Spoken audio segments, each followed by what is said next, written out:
had that dream again. My small business needs to hire, but I don't use LinkedIn, and I hire wrong. So then I'm doing IT, and when I go to plug the servers in, they become sentient, and they won't let us access our network unless we forward their chain emails and memes to more and more and more people, and then I wake up. Don't let hiring nightmares ruin your dreams. LinkedIn Jobs' new AI assistant finds and invites best-fit candidates to apply, so you can discover talent you may have missed. Post your job for free at linkedin.com/quality. Start hiring today with LinkedIn. You are tuned in to the FowlWeather Podcast, the forecast to your next successful hunt. Coming to you from the home office, Jack's Reef, New York.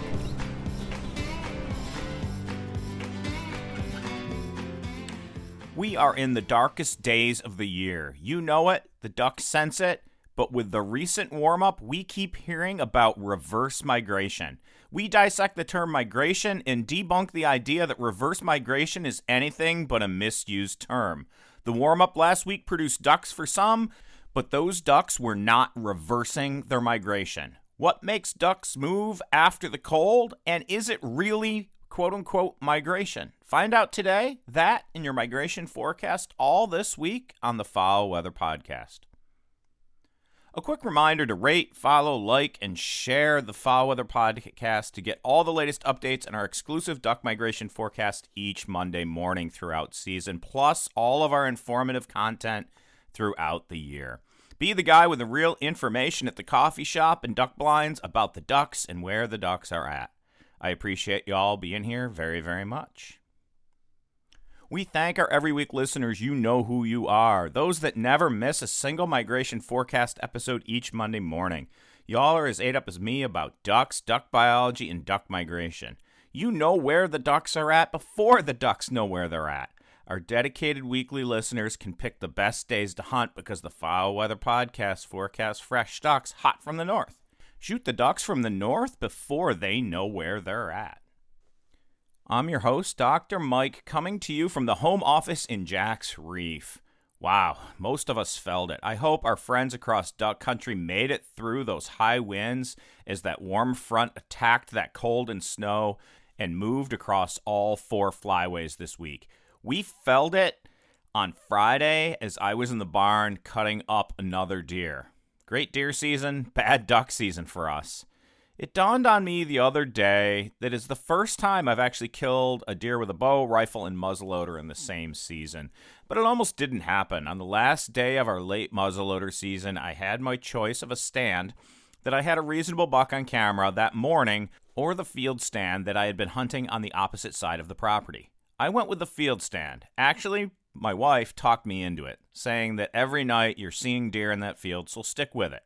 The wind was not great, but I got up really high in the climbing stand, pulled the smoke pole up at the end of my rope. That was basically at the end of my rope, the one that I use to climb. I was so high up that I didn't really have much rope left. And I hope the wind wasn't swirling too much that night. The night before, I had 6 deer smell me and kind of boogie out of that field, so my hopes really weren't that high. Nothing all afternoon. Then, just after sunset, that buck from the morning that was on camera looked to have come completely across the property and popped out at about 10 minutes after sunset. We can shoot a half hour after sunset here. So at about 4:44, he came out, and I had no shot. He kind of quickly moved at a 45-degree angle across the field and disappeared into the brush. A minute or two later, though, another deer comes out, then another and another. A doe with 2 others, looked like a button buck and a fawn with her. They slowly moved up my way. The stand's kind of set back with like a big wolf maple tree in front of me. If folks aren't familiar with what a wolf tree is, it's kind of one that was like left when everything around it was cut. Grows a lot of branches low. Tends to be kind of a squatty, but very big diameter type tree. So I had this wolf maple tree in front of me. There only are really a few openings to shoot, limbs and limbs everywhere. I would have taken the fawn doe, but she didn't present a shot. The doe was kind of it. 80 yards, a clean high lung on the front side, and a full lung shot on the other side. She bucked and bolted. The fawns ran off.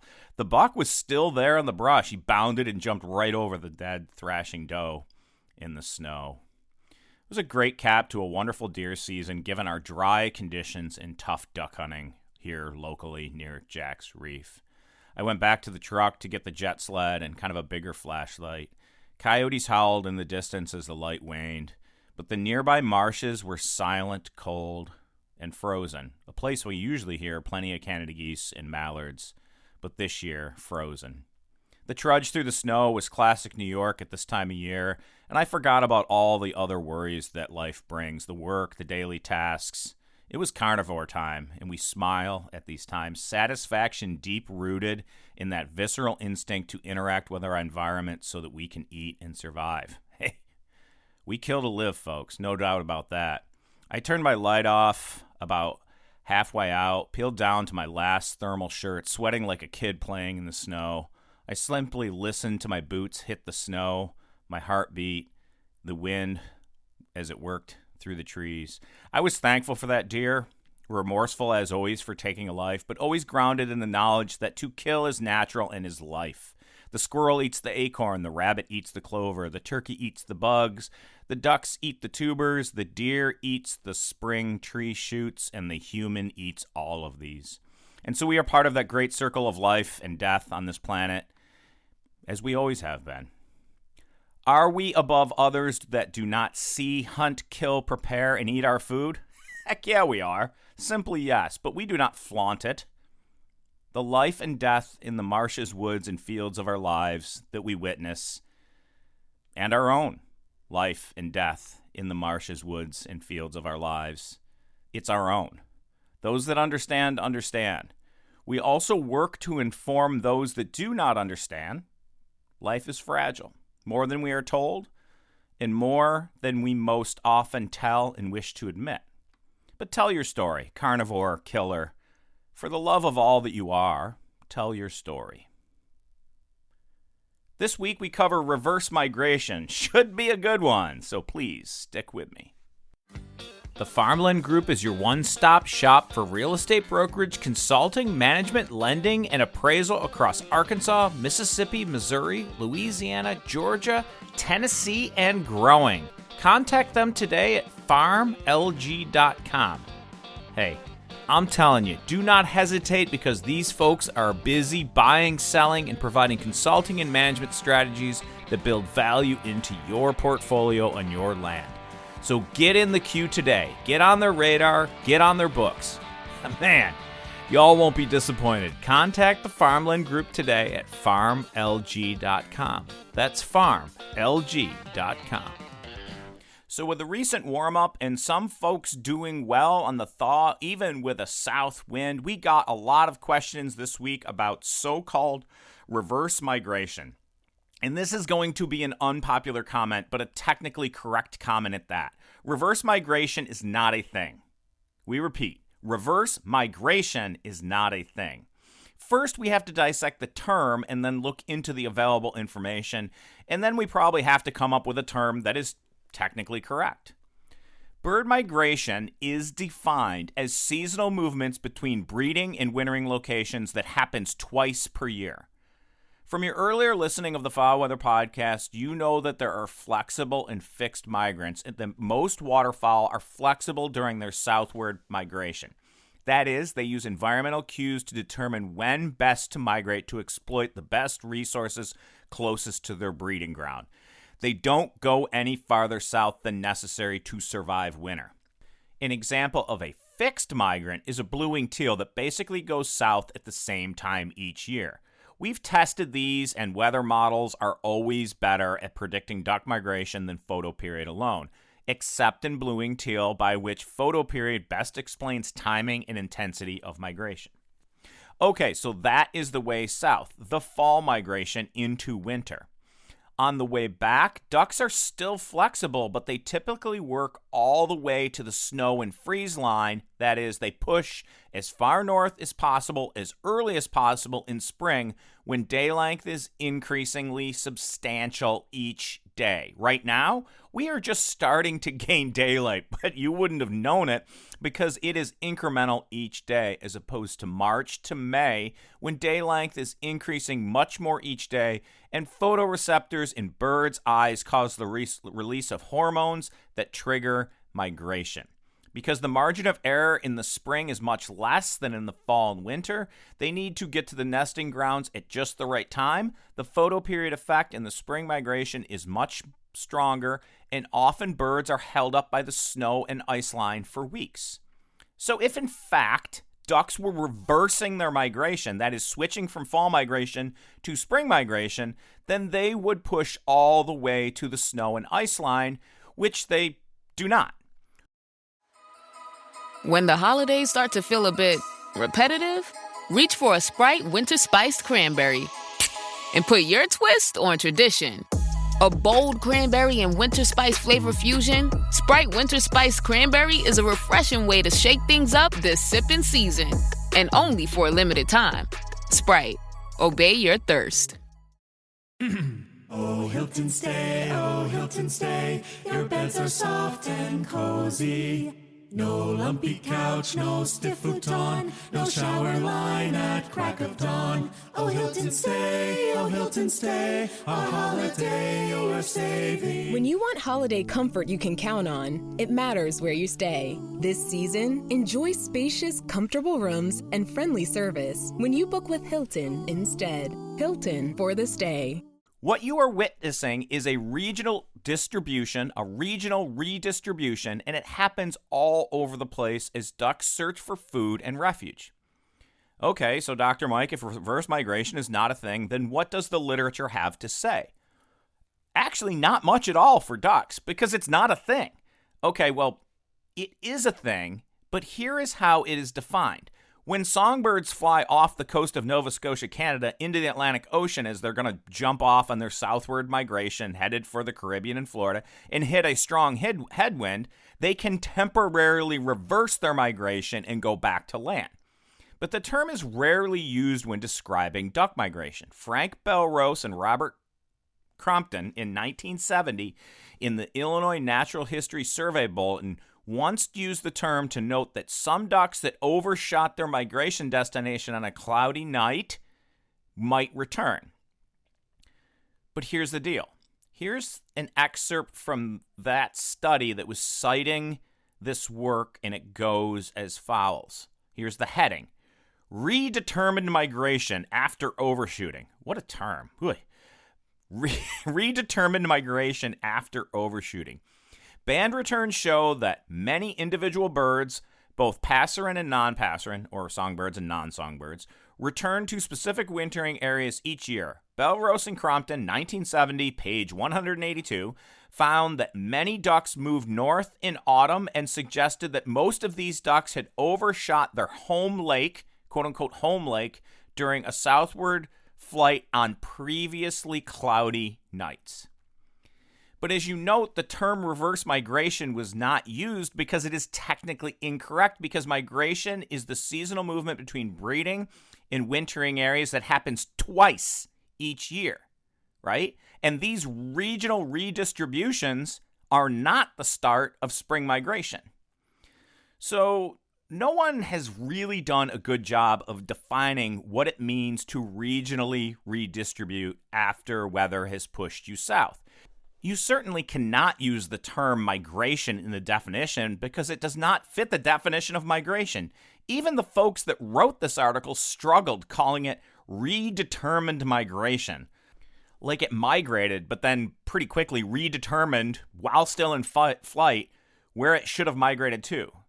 So what does happen is sometimes ducks can overshoot their destination and make a short movement back, but it is not migration, right? Not a reverse in their migration. They also could simply be forced farther south than their traditional wintering area and then make a regional redistribution, which again is not migration. We've landed on regional redistribution because even though, Iowa has thawed out and no longer has snow, ducks aren't leaving northeast Arkansas and flying up to Iowa. They are regionally redistributing to places that have food and open water slightly north, maybe into Missouri. If you want to call this reverse migration, fine, but we're not going to, because it's technically incorrect, because migration is a thing that happens twice per year. You go south to your wintering areas and you go north to your breeding areas. Anyhow, yes, this week lots of ducks redistributed regionally. They also do this on rain events to find new food and sanctuary resources. Remember, all they have to do is survive and pair during winter. That is all. So finding food and safe places is all they are looking for until spring. This is similar to what we've always noted, that once ducks hit the boot heel of Missouri, they just mill around. Very often, just kind of locking into a pattern of feed and rest where they know they are safe. This is the lull that we have all experienced. But that latitude, I'd say, where they mill around below it, is kind of no longer the boot heel of Missouri. Now it's more like central Missouri, central Illinois. So yeah, the ducks have a lot more space to just mill around in search of food and safety. Are they full-blown reversing their migration and starting to go back for spring? No, they are not. They are doing what they have always done, which is move east, west, north, south, below some latitude where the weather is basically mild most of winter. They do this regional redistribution in search of food and safety on their wintering grounds, which is most often a lot bigger area than one refuge or one property or one lake. So I know folks are going to keep using the term reverse migration, but it's wrong. So there you go. Regional redistribution is what's going on with these birds on their wintering area. Migration implies that they are moving and they are on some type of spring movement north, which ain't a thing, folks. So anyhow, a lot of you are going to bitch about this just being semantics, but if we're going to talk about things, we should probably talk about them correctly and use the correct terms. These ducks moving around right now are not migrating north. They are not on their spring migration. They are not on their fall migration. They are regionally redistributing, which happens a lot. Migration is movement from breeding to wintering and wintering to breeding, and it happens twice per year. Up next, your migration forecast for this wonderful Christmas week. So please stick with me. How many days have you had empty skies over the duck blind? Your property can be more with wildlife strategies. It is no secret that hiring a consultant, an expert in managing water, woods, and fields, an expert in duck food, an expert in hunting pressure management, hiring a consultant yields better habitat for the critters you chase. Less empty skies, more quality days of field, more smiles for miles with family and friends. If that's your game and goal, contact Ryan Delaney at ryan@farmlg.com for a site visit. Hace 9 años que el snack wrap se fue. Así sin explicación, sin despedida. Y tú no lo superaste. Hiciste posts, tweets, hasta abriste grupos en las redes sociales. Y te enfocaste en lograr tu meta, que regresara. Y hoy, después de años de pedirlo, volvió el snack wrap. Ordénalo en Ranch o Spicy. Encuentra tu snack wrap en tu McDonald's favorito. Para pa pa pa. The Who's down in Who Newville were making their list, but some didn't know Walmart has the best brands for their gifts. What about toys? Do they have brands kids have been wanting all year? Yep, Barbie, Tony's, and Lego. Gifts that will make them all cheer. Do you mean they have all the brands I adore? They have Nintendo, Nespresso, Apple, and more. What about... So the Who answered questions from friends till they were blue. Each one listened and shouted, from Walmart? Who knew? Shop gifts from top brands for everyone on your list in the Walmart app. Here's my 30-second story with Guinness. As soon as my sister and I get home for the holidays, we don't even unpack. We head straight to our pub. The bartender already knows our order, Guinness and fries. We laugh all night, catch up with old friends, and walk home with faces sore from smiling. It's one of my favorite nights of the year. That was my 30-second story with Guinness. Guinness Draft Stout. Please enjoy responsibly. Imported by Diageo Beer Company, USA, New York, New York.